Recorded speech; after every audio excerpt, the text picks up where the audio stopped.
how many times has that person left? And then all of a sudden you're like, well, I loved them, but all of a sudden I have 4 new clients.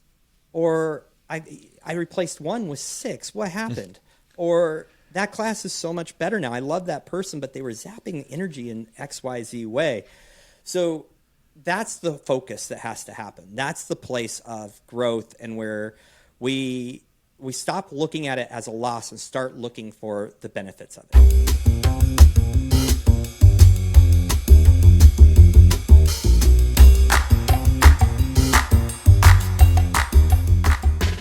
What's up, y'all? Welcome to the Gym Owners Growth Zone podcast. I'm your host, Andres Escobar, and I'm ready to share this episode and conversation I had with our guest, Scott Rammage.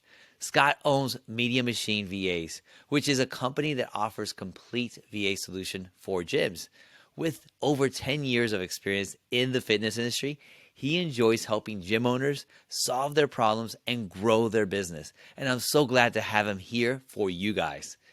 You can find out more information about him at vamediamachine.com. If this is your first time listening to our podcast and you like what you're hearing, go ahead and follow us on your favorite platform. We appreciate your support and are truly thankful for it. Also, when you're listening to the show and you think of a friend, do them a favor. Share it with them, because sharing is caring, and it's just a nice thing to do. You all know that. My last ask is simple. Since we are new, we need ratings and reviews. We would greatly appreciate it if you would help us reach a wider audience by leaving your feedback. By the way, if you have any other comments or feedback, feel free to connect directly with me through Instagram at meetesco. And I love to hear your suggestions and comments, so go ahead and share that with me. You can also find me on LinkedIn at Andres Escobar, the number 1. Now, as we dive into Scott's episode, I'm so intrigued to get your opinion and your thoughts on what Scott had to share with you guys. Let's go ahead and jump in and listen to our conversation. Hey guys, it's Andres, and I want to welcome Scott Rammage to the show. Thanks for coming, Scott. Welcome to our Gym Owners Growth Zone, and I really am so excited because we met on your podcast, and now you're on our podcast, and I am now opening our audience to you, and I'm so happy that you're here. Coming full circle. It's really exciting to be here, Andres. You and I have kind of developed a friendship since then. It's been, golly, 6, 7, 8 months since you've been on my podcast. So about time, man. About time, man. Yes. No, we're sure. The power of podcasts, I know you're going to share with us that as well, but before you do, I want to really welcome you and showcase you. If you can share with us your origin story of your beginnings, of how you got into the gym world, and what you're doing now. Like, that would be awesome if you could share that with us. Yeah. So I think a little context before that. I've been an entrepreneur kind of like full-fledged since 2004.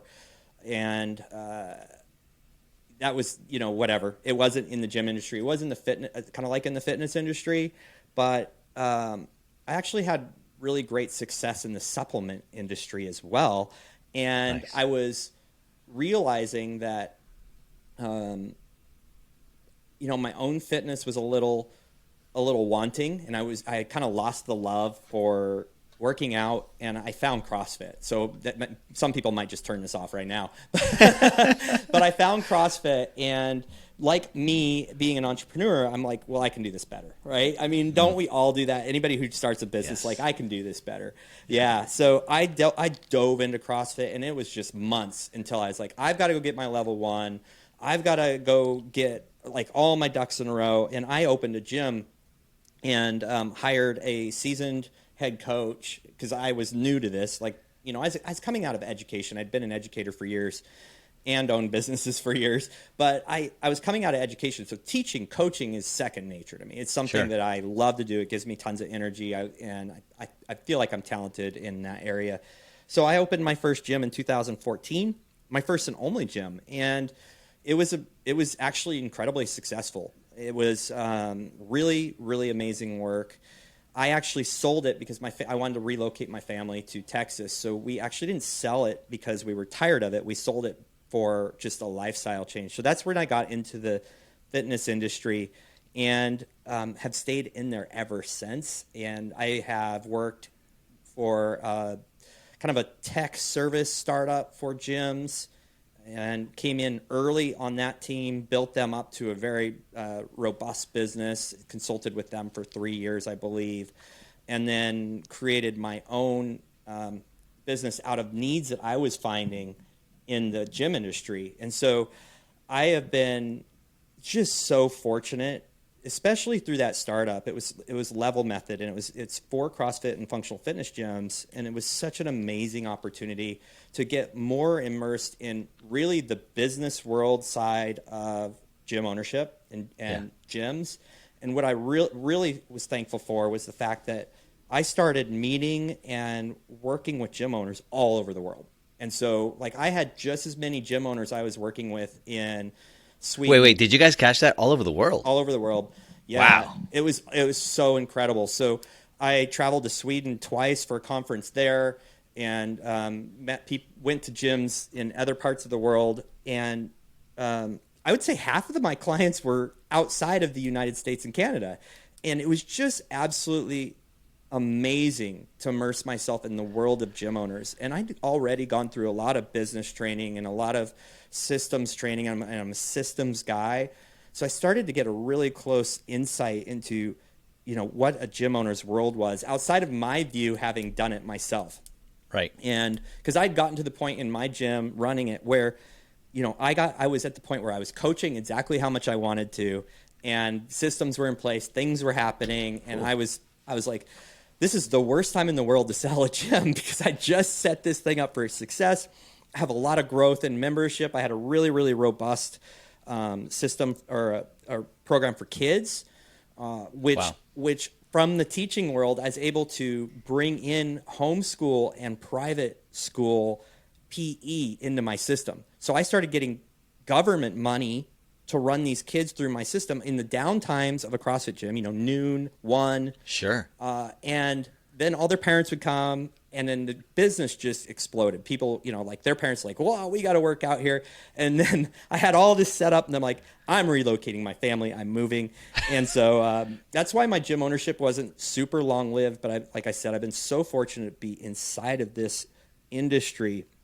And when I worked for Level Method, I got the privilege of running masterminds. I learned a lot about business systems. I learned a lot about personal systems. And then I started running masterminds for gym owners.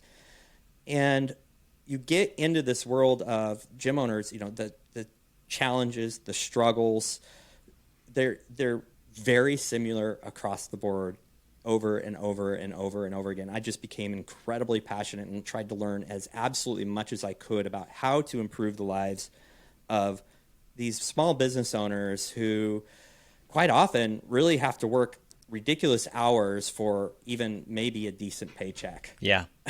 Yeah. It's crazy the hours that they put in. It really is astronomical. Well, some have cracked that code. They've done an incredible job. They found an amazing staff, and that's the key right there, staff. It's personnel, and that's something that I'm really, really passionate about, is personnel, leveraging the right people to do the right things. And that's what I see so frequently, Andres, is gym owners trying to leverage the wrong people to do things for them, or and burning people out. You hire a coach, then you want to use them for social media, then you want to use them to update your webpage, then you're like, hey, would you clean? And then it's like, no. Like, I want to scream. Like, yeah, they're saying they can do this. They want to pick up extra hours, but you're really putting someone out of their zone of genius. And I see this over and over again. They wonder why they have a high attrition rate. They wonder why they can't, like their coaches are unhappy. They wonder why they end up having to do all the things themselves again. It's like I keep giving other people tasks, and they keep coming back to me. No one can do it as good as me. It's because you're handing things off that don't belong in those people's specialties. They don't belong in their wheelhouse, if you will. And I started to see these patterns over and over again, and I got really passionate about multiple areas of productivity, staff placement, understanding working geniuses, all these things that really make for a dynamic team and really allow for the owner, not to become the mayor. You know, I used to say you want to be the mayor of your gym. Like you come in, you shake hands and kiss babies, but more of to become the orchestrator and designer of how you want your business to be. And that may mean you're coaching full time. Like, because every gym owner has a different story of why they ended up in their gym. Some of them are owning a gym because they love coaching, and when you take them out of coaching, they're miserable. Some people open a gym because they loved fitness and they hated coaching, and you put them in coaching and they're miserable. And so I'm sure you've seen this talking to gym owners. It's a very common place. And I just spent a lot of time trying to crack the code on and learning from industry experts and talking to folks like you and other people I've networked with, and really learn what the best things and what the best systems and organizations and services that gym owners should be plugging into to really leverage their genius. Yeah, the cracking the code, it doesn't come like, hey, I just want to crack the code. No, it just comes with natural progression. And you just shared a beautiful story of this natural progression of things that you're able to learn through the hiccups, right? Oh, yeah. Through this ride. And this is like perfect segue, because it goes into my first question for you, Scott. Ready? Yeah. So, life's a roller coaster, and business is no different, as you know. And it takes ups and downs. It takes you for different turns. And so in a roller coaster, there's rails, there's tracks to keep you in line. So for you, in your progression, evolution, right? I think you're loving that word recently. We were talking, you're using that word a lot. Your evolution, what has been those rails, those tracks that's helped you stay in line and focused, right? Be able to accomplish the goals, because your track's going to end somewhere. Where is it going? But what are those tracks is super important. So I'd love to hear what your thoughts are on that. Yeah. My tracks are other people. So one thing, the most successful thing I have done is align myself with people who are searching for the same things as me and may have some other skill sets that I can learn from, and then I can teach them from. So there's this really fine balance of surrounding yourself with the right people. So that's been the evolution. That's been the roller coaster tracks for me, is like be around people who are far enough ahead in the areas that I'm weak in, where they kind of pull me right back in line. And this is something I'm pretty passionate about. So I see a lot, and I'm going to speak directly to gym owners. I see a lot of gym owners joining masterminds and coaching groups and such. And I am a huge fan of that. But what I see even more of is those gym owners joining a mastermind or a coaching group and never leading that mastermind or coaching group. I think that is a huge mistake. I think you have to grow to the point to where that system has taught you what you need to learn. Those friends, if you have amazing friends, they're not going away. You're not leading a friend group. I hope. If you are, then you're in the wrong place in the first place. If you leave a mastermind or a coaching group and everyone dumps you, like that's your true sign that you're in the wrong place. But I see so many gym owners stay inside a circle without diversifying. Like, stay in, sure, pay your dues, do what, pay it forward, become a coach for them, do those things. But what I've seen is that stagnation. So for me, it's never stagnation. I'm going to move, I just recently made a move into a different mastermind, and it basically said I'm going to put myself in a room with people way more successful than me, way more. Like, I don't belong there. And so I did that, and my learning, I noticed this curve. It just was like this massive steep curve of, wow. Oh my gosh, there's so many things that were just below the surface that weren't able to emerge because I didn't put myself in the place of people who were going to pull that out of me. And so for me, it's not getting stagnant in who I'm using as my propellant. Yeah. And so question on that exactly and I'm not, obviously the answer is going to be, it depends how long you're going to be in that mastermind for everybody, right? But answer for yourself, like how, for you, how long do you see yourself on average staying in a mastermind? Well, some can be years. Like, right. I did one 2 years ago that I was in for about 8 months. Okay. And we accelerated past the basic, and they put us in the accelerated group. And what we realized in the accelerated group is that they hadn't spent the time to really build it out. They just had a bunch of people graduating the other one. They needed a place for people to go. So they just threw it together, put a coach in place, and we're like, wait a minute. There's not growth happening here because there's nothing in place. And so you really, once you start moving through the levels, if you aren't getting exponentially more accountability, exponentially more strategy, like exponential, because at that point, when you've capped out on where you're at, if the next step, in my opinion, is not exponential, you're just slowing your own growth. And so for me, it's as soon as I've kind of hit this, I'm like, wait a minute, I'm out earning everybody in this group, or I'm in a totally different industry than everybody in this group, and we're not giving each other value. That's another thing I'm really big on. If those people inside of that group, and this is another reason I leave coaching and mastermind groups, is if they don't reciprocate. And so I've been in mastermind groups where the owner or the guy running it won't refer people to each other's business. He's like, we don't do that here. Wow. And I think that's a lack of abundance mindset. It's a massive lack of abundance mindset. So now when I look at a service or a mastermind, I'm like, has anybody come through the ranks and built up and doing what you're doing?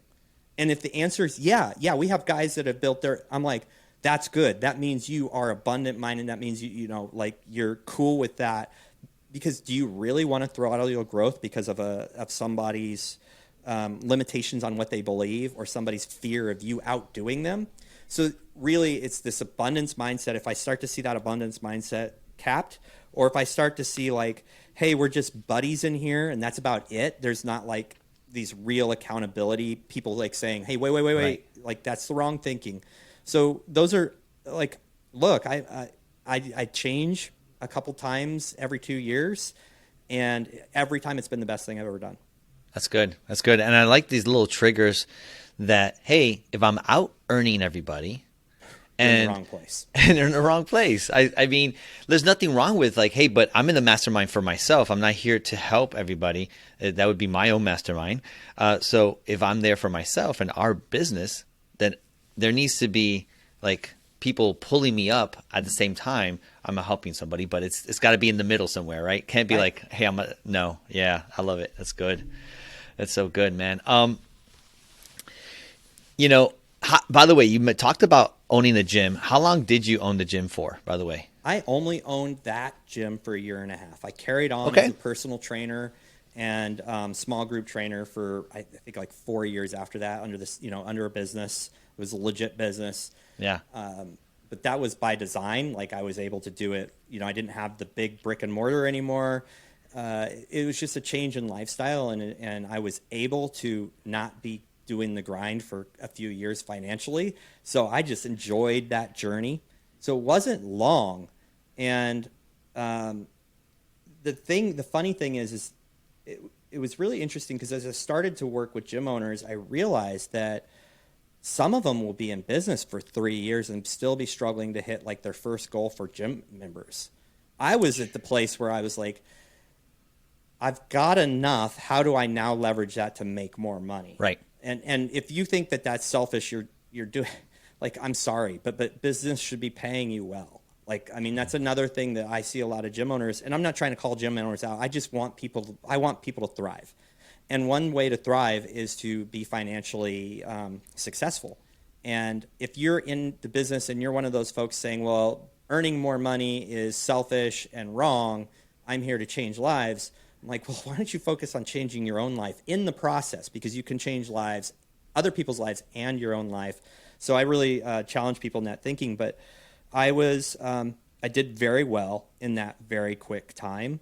But looking back, my systems weren't as good as they could be. So I have noticed with other gym owners, what happened was they have been in the same position I've been, and they get a big head, and then they start to lose things. So I think I was fast. If I hadn't have sold at that time, I think I easily could have really suffered for a year or so after that to learn some of the lessons. That's actually, I love what you just said there, because you reminded me of the ego.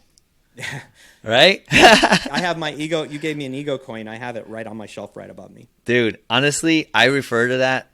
And, that one of the things that I learned it's so funny when you give something, you also are receiving something, because by getting you that, I actually realized I went more deeper into the ego and learning, and so it's like, oh my gosh, because what really replaces the ego, because it's a facade, it's not real, and it's confidence and being humble. When you have those two, you don't need the ego to protect you. Right. You have confidence and you have humility. So beautiful part, and I just remembered about that. Can because I go you said deeper on that? Can I go a little deeper on that? Oh, please, Yeah. because I think I forgot my point that I was going to say, because I went into another rabbit hole. But I love to. Please, it leads the way for you. I think life is a series of tests, and until we start passing those tests, we're going to have to redo them over and over again. I don't think they're succinct. Like, I might fail the ego test, and I have failed the ego test many times, and I'm starting. Hey, look, I'm going to be 50 next year, so I'm starting to see patterns, and I'm realizing that when I have not handled a season well, that season always comes back around. And so I found some real ego seasons where I'm like, oh, I could have, done this and that, and that's why, like, understanding ego, having that coin up there means a ton to me. Reading a book like Ego is the Way, or Ego is the Enemy by Ryan Holiday, and then immersing myself in like patterns in history where ego has destroyed people. This is just one example. I feel like there's a lot of tests. I actually feel like there's 9 tests, but wow, yeah, that's precise. So it is, because it's someone else's teaching that I follow. But the point here is that we're, as business owners, we go through these tests so often. We might go through a test of prosperity where we're having a great month, we're crushing it, and we get comfortable. And as soon as we get comfortable and we think we are crushing it, you probably haven't passed that test. So guess what's going to happen? You're going to have a fall, and then you're going to have to build back up, and then you're going to be given that opportunity again to repeat. What are you going to do when you get to that success point again? Are you going to be like, this rocks, I'm awesome, look at me, I should be leading masterminds, I should be leading groups, I should be telling people how to do their business, and then guess what? Crumble again. Yeah. And so I believe that if people understand that things are a test, they'll always be in an assessment mode. And as a business owner, this is really incredible. I was on my morning walk a few weeks ago, and I was like, man, things are going so well. And because I had these tests in top of mind, I was like, things are going really, really well. And so then I went into strategy mode. What's happened to me in the past with my business when things were going really well? And I started to like really contemplate, wow, I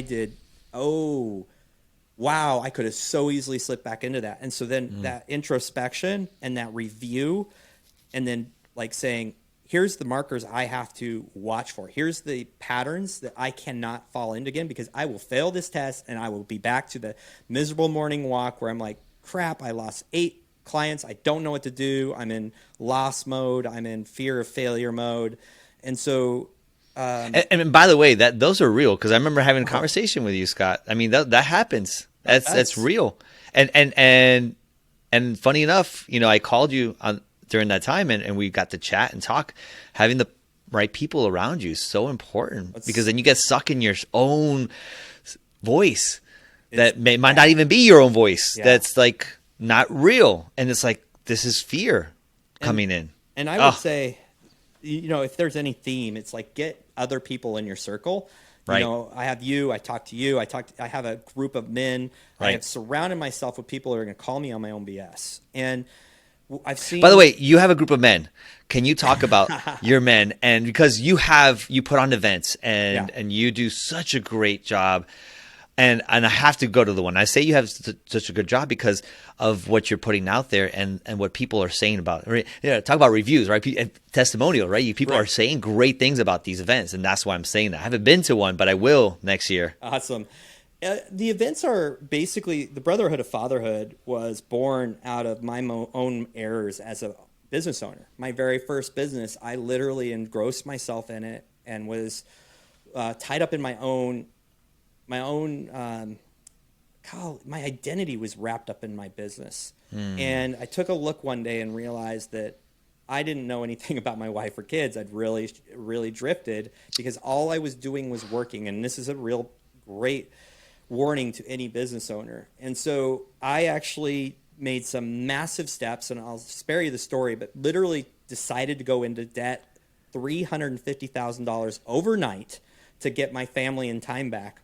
And so through all these lessons and years later, I developed this brotherhood of fatherhood because I see other entrepreneurs making this mistake over and over again. And it really affects how you are as a father. It really affects how you are as a spouse. It really affects how you are as a friend. And so I developed that. And now through overnight success, AKA 3 years, I have been able to put together our first event last year. It was incredibly impactful, but it was almost all gym owners, men. And because that's been my circle forever. And we came together and we really let down on our social armor. We really talked about the things that matter. And, you know, I had a gym owner friend of mine take his life just over a year ago. And so for me to be able to then dig into some of the things that are real in entrepreneurs' lives, real in fathers' lives, real in, you know, men's lives who have some sort of leadership aspect, was really cathartic. It was very, very. It's almost like my life's mission. It's my life's work. It is the meaningful work in my life. So yes, I do events, and I make them fun. I make them deep. We have a lot of free time, but a lot of time to bond. But we do really kick-ass activities, and do physical activities and do fun skill activities. But yeah, so thanks for bringing that up. Oh, no, for sure. I mean, listen, I believe in it, so I want to promote it, and we'll put it in the show notes, and you'll give us all those links and things, so yes. That'd be great. I love that. Goal is a beautiful word to hear when you're scoring on the soccer field. This last World Cup was won by Argentina because of one important player. Yeah, you got it. It was the goalie. He secured the win for the team. And in the same way, ReviewBiz platform will catch negative reviews before they go online. In addition, it helps you score and promote fresh new reviews so you can crush the competition. So don't let those big box gyms take your clients. ReviewBiz will help you build your online presence and turn your own members into your best sales reps. Get your first 5 reviews for only $1. All you got to do is go to reviewbiz.io/try to get started. Oh my goodness. Yeah, dude, it's been, you've been talking about, these obstacles and the challenges that men face, but can you talk, and we kind of go back, bring it back to the gym owners, and can you recall an obstacle or challenge that you've had in your business where you actually were able to overcome it, but you didn't think so, right? And that might be, something simple, or it could be something very complex. You can go as deep or, as you want in this one. Well, I think something that would relate to anybody listening who owns a business, is loss of customers. Right. Yeah. That's a massive obstacle. There's multiple obstacles that come from that. Number one, your loss of revenue. Number two, it digs in your soul a little bit that you let somebody down. You feel like you failed. Number three, there's a fear of money, like the loss of the money and loss of the revenue, which is real, guys. Hey, look, understand, I get that 100%. When you lose a client and you're like, okay, 10 more clients like this and I can't afford my groceries. 5 more clients like this and I can't take my wife out on dates, or my husband and I can't go to that comedy show we want to go to. It changes your life. And so for me, this has been like a battle of epic proportions. But what I've learned to embrace, one, you got to do some mindset work. And if you guys haven't, I'm going to throw out a referral here to someone that I took this course called Enlifted, ENLIFTED. It's designed for gym owners. It's designed for coaches, and it's all on your stories. Story work is designed to use as a coach. It was designed for gym coaches. I took that and did that work and realized the stories I was telling myself in my head. I realized my own limitations based on the lies.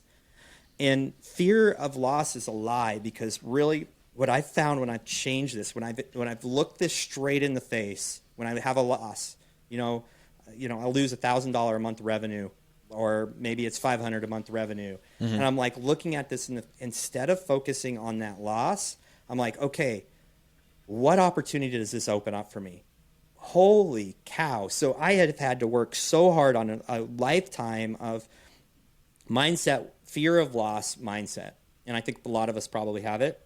And look it straight in the face, walk directly into that storm and say, okay, how can I go head first into this and take it head on without being in fear mindset? And what's happened is I change the dialogue in my head and I say, okay, what opportunity does this give me? So the last time I kind of went into this hole wasn't too long ago. And I'm like, I don't want to work out and I need to work out. And this sucks. And this is going to sideline me all day.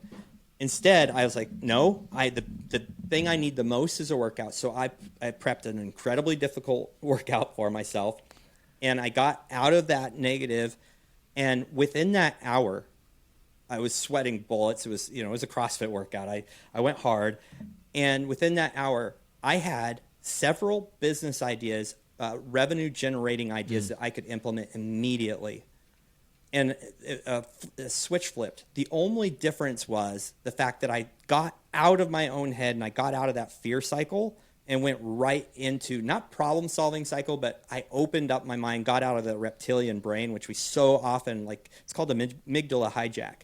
Your amygdala hijacks everything and goes into this okay, you lost money. How are you going to survive? It's that survival, right? And so you got to have tools to get out of that. A lot of that's breathing. A lot of you guys know about breathing. But I have been able to start to break those cycles. And what I found is a loss almost always equates to a new opportunity that's even better. And so that's the biggest one I've been kind of working through the last 6 months. That's great, right? Doors close and it's opportunity. You got to view it as opportunity. That door closed, you wouldn't be seeing that open door. How many times as a gym owner, I feel like I have many more years of gym ownership because I was so tied in with so many gym owners for years. Sure. I would say so. Yeah. And how many times has that person left? And then all of a sudden you're like, well, I loved them, but all of a sudden I have 4 new clients, or I replaced 1 with 6. What happened? Or that class is so much better now. I love that person, but they were zapping energy in XYZ way. So that's the focus that has to happen. That's the place of growth, and where we stop looking at it as a loss and start looking for the benefits of it. Now, we can't always have a loss be a benefit. Well, you know what? It's that old Chinese proverb about the guy whose horse breaks his leg and then his son can't go. I don't know. No, the horse box. Anyway, there's this really cool Chinese proverb about a horse coming to somebody's property, and then he breaks his leg. His son breaks his leg, and the guy's like, "Oh, that's good. He's not going to go to war." And he's like, "Maybe." And it's this maybe. If we look at every situation that happens, it's like, no, I don't know what's going to come out of this. But if I'm open-eyed, I can find the good that's going to come out of this. I butchered that. Probably. No, it was huge. It's a great mindset to have when you're looking at something. And perspective is hugely our reality. If the perspective on something is you're going down this rabbit hole of woe is me, forget it. You're not going to see the light at the end of the tunnel. You're going down that rabbit hole that has no light. Well, let me be really clear. I kind of generalize a lot. Like, gym owners go through this, gym owners go through that. They think this way. Like, let me say something. It's every business owner. But what I want to speak directly to gym owners, having seen many really successful ones who've been successful for a long time, and then many who struggle over and over again. It's literally that outlook. A lot of it is the outlook of keeping a positive mindset and not always trying to hoard and keep and save everything that's happening right in front of you and control it. There's something I tell men all the time, and my wife and I work with married couples, and we tell them, the only thing you can control is you. So here's a visual practice. Get in some sand, get in some dirt, have a long stick, and just turn yourself in a circle while that stick's in the ground. It's going to draw this really tight circle around you. Stand in it and take a picture. Take a picture of your feet and have that available on your phone. And that's a reminder. Anytime things are not going the way you want, go look at that picture and think, the only thing I can control right now is the individual inside of that circle. That is it. I have no control over people leaving. The only thing I can do to keep people from leaving is improve myself. The only way I can keep people from, not getting results is by controlling what I have control of. I need to deliver better. I need to better improve my mindset. I need to, this is where I see the difference between big winners in business and people just making it. Yeah. And it's to extent like extreme ownership, right? From Jocko, right? Yeah. It's beautiful. And I've been talking about that for a while. So it's good. I love that picture of drawing that circle, and taking a picture, because you can print it out. Don't keep it in the phone. Put it somewhere you can see it. And when you have the tough times, there it is. That stuff makes a difference. What are you going to do next? What's your next move? Yep. Forget about everybody else's move. I love it. Scott, so with the fitness industry, you've lived many lives in the gym industry, right? Mm-hmm. Your own and many other countless ones. In your perspective, what is the biggest issue right now in the fitness industry? And we're in the 2022, 2023 world. What do you think we need to overcome so we can grow stronger in the fitness industry? That's a tough question. I don't think that things have changed a lot. I think, COVID brought in, first of all, the people that survived COVID are, I commend you all, or who took the opportunity of COVID to grab up more fitness or businesses, whatever. I commend you. That was incredibly tough. That was the separator. That was the big separator. I was talking to somebody yesterday, not to sidetrack it, but they're like, I'm still recovering from COVID. Yeah. I'm like, gosh. No. That is took true. On so much debt.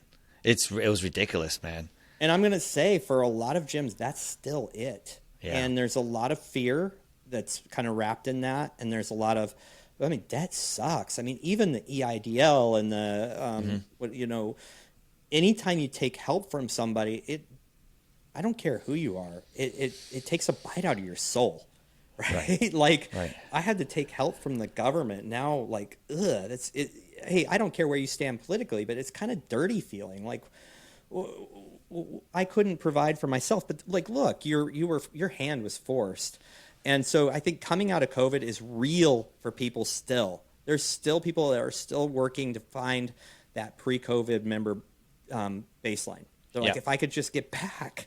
And so, I think some of that's still fear-based. It's still people get out of the habit and then leave. And then so many home-based things were started at that point. I think,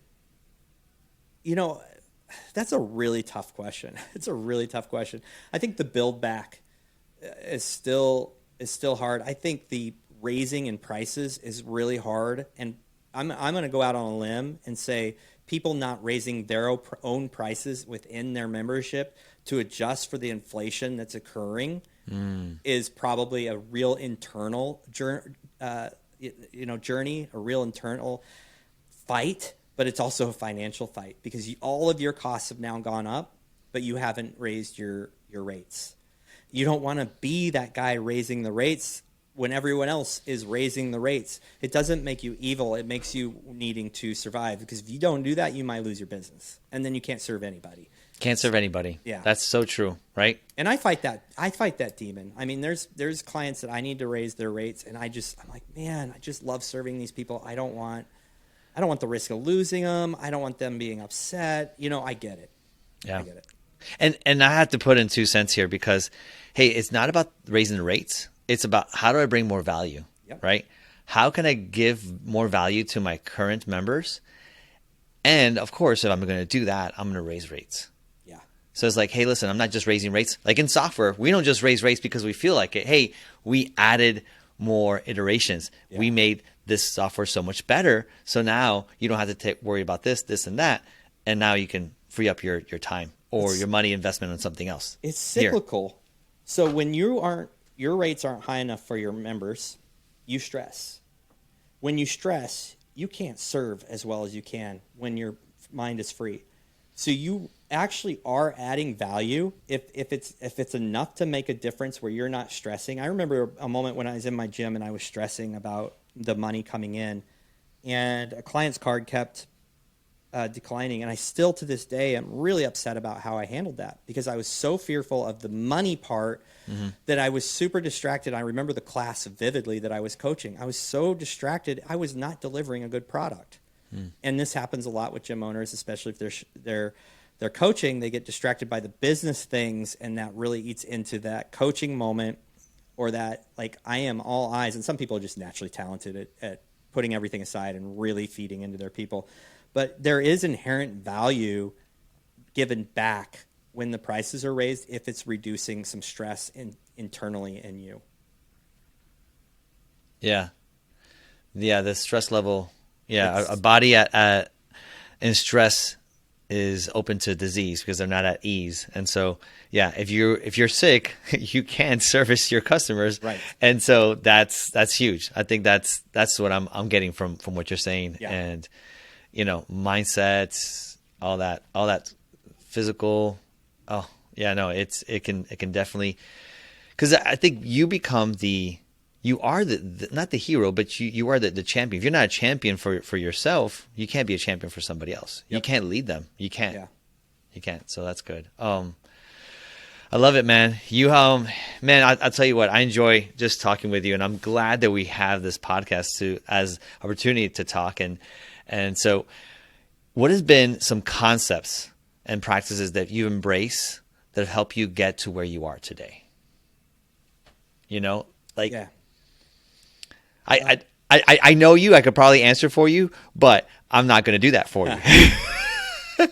And obviously, you know yourself better than me. So obviously, I want to know more about you. I think a lot of gym owners do this already to a point. For me, it's inner discipline. It's my own discipline. It's putting systems in place. You talk about the rails on a roller coaster. I talk about the bumpers on a bowling alley. Pull those bumpers up, have bumpers in place. Some of those bumpers are really defining your time and shutting things off. Be intentional with your own personal time and with your family time. A lot of gym owners and guys will say, well, I'm doing cold ice baths, cold showers. I'm doing really hard workouts. I'm making myself harder. I'm making myself more resilient. All right. Harder to kill. It is harder to kill. But I had a real realization last year, because I do all those things. I had a real realization is that these guys that I knew, as soon as we got into an emotional, psychological, relational difficulty, they crumbled. They absolutely crumbled. They were hard physically, soft mentally. And so for me, it's the mental training. It's the always working on how I see things, always working on being a better man, better person, better business owner, better friend. Those are my focus. So it's a lot of the inner brain, subconscious work that I've done, and I think that's where I really find the real growth happening for relationships, for business, financial, all of the above.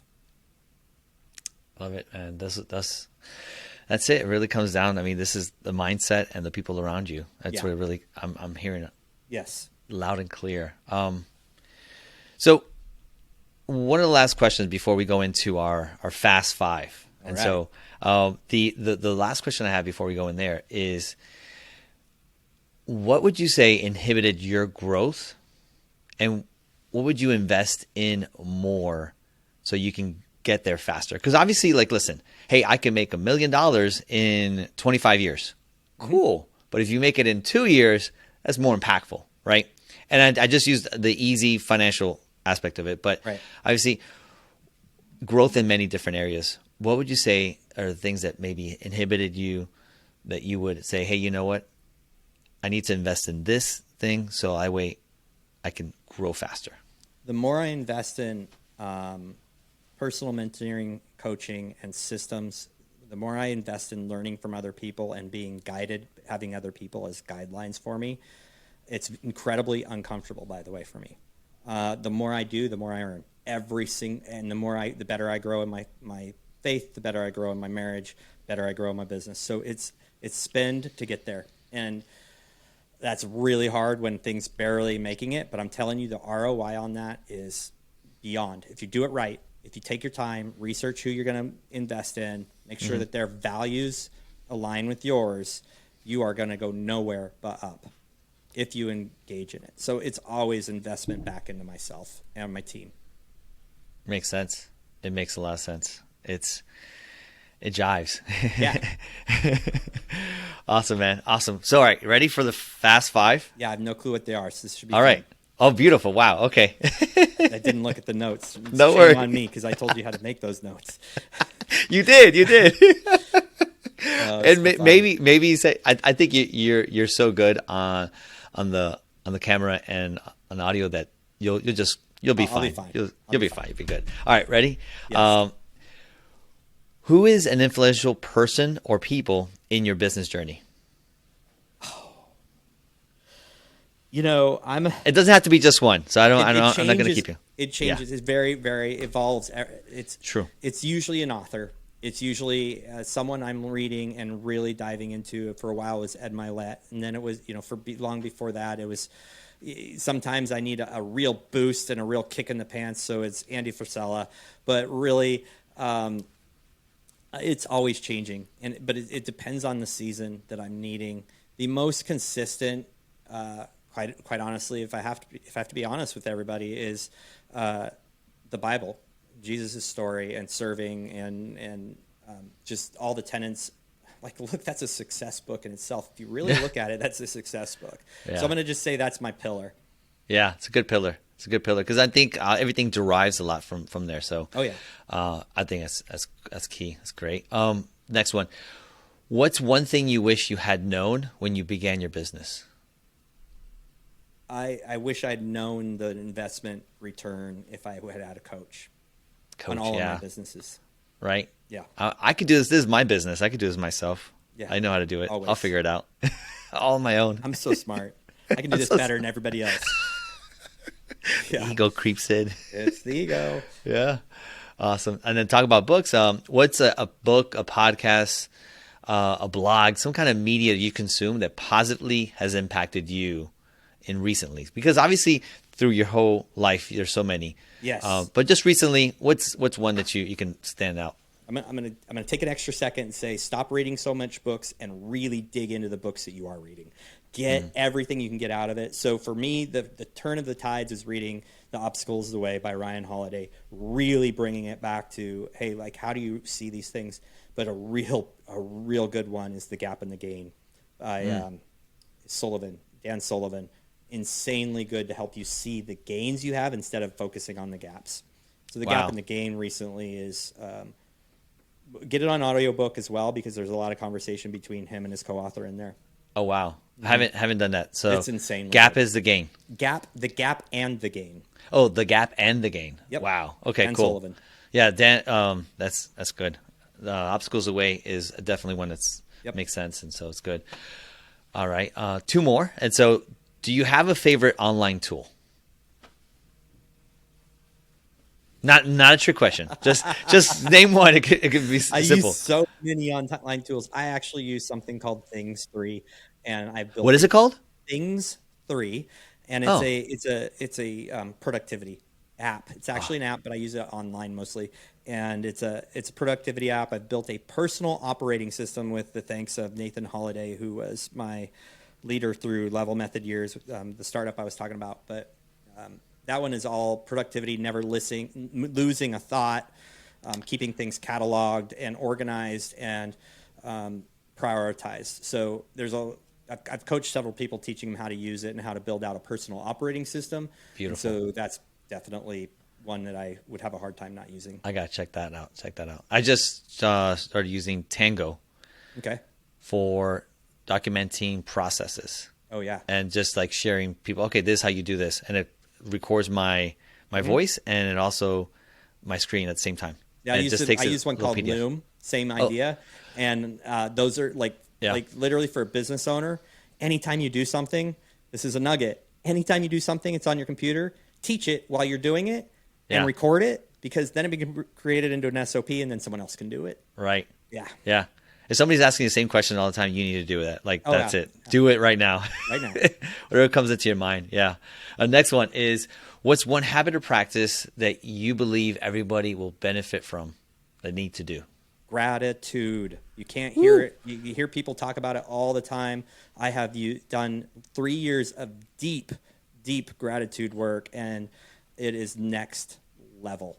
Like, and don't just do it rotely. You've got to feel it, like deep down inside. Like, I will break out laughing when I'm doing my gratitude right, because I'm so excited about my relationship with my wife, or where my kids are in life. So feel it and do it consistently, and do it 2 times a day, morning and night, before you hop on anything that gives you a dopamine hit. That's email, social media, whatever. Just like, take care of business first. So gratitude. That's huge. I'm happy I asked that question, and it's not set up, but I have this in my pocket. That's awesome. A The gratitude rock. Yeah. That's that the power of that is insane. So Yes. powerful. So powerful, dude. Love it. Oh my gosh, it's awesome, dude. All right. So that's the fast 5. Woo-hoo. And then the last like signature question that I have for you. If you could go back in time and share one piece of advice with yourself, what would that be? And you know what? I should probably say, like, if you can go back to like when you were like 8 or 9. Yeah. Right? Yeah. I think that the same kind of thing. brings it down, like 8 or 9, that area you're very susceptible, you're open to ideas. And if you saw yourself from the future, you'd be like, oh my gosh, that'd be the coolest thing. Yeah. The advice would be, don't buy into the stories that other people are telling about you. So don't buy into the things people say about you. I was very moldable. People, someone would make fun of me, and I lived in that, and I became a victim. So for me, it would be like, really know who you are, which is hard at 8, 7, or 8, but don't believe the naysayers, and don't give any time or credence or effort or mental fortitude or thought into anybody who doesn't say anything but great things about you. I love it. I feel like you just signed the yearbook for yourself. I love it.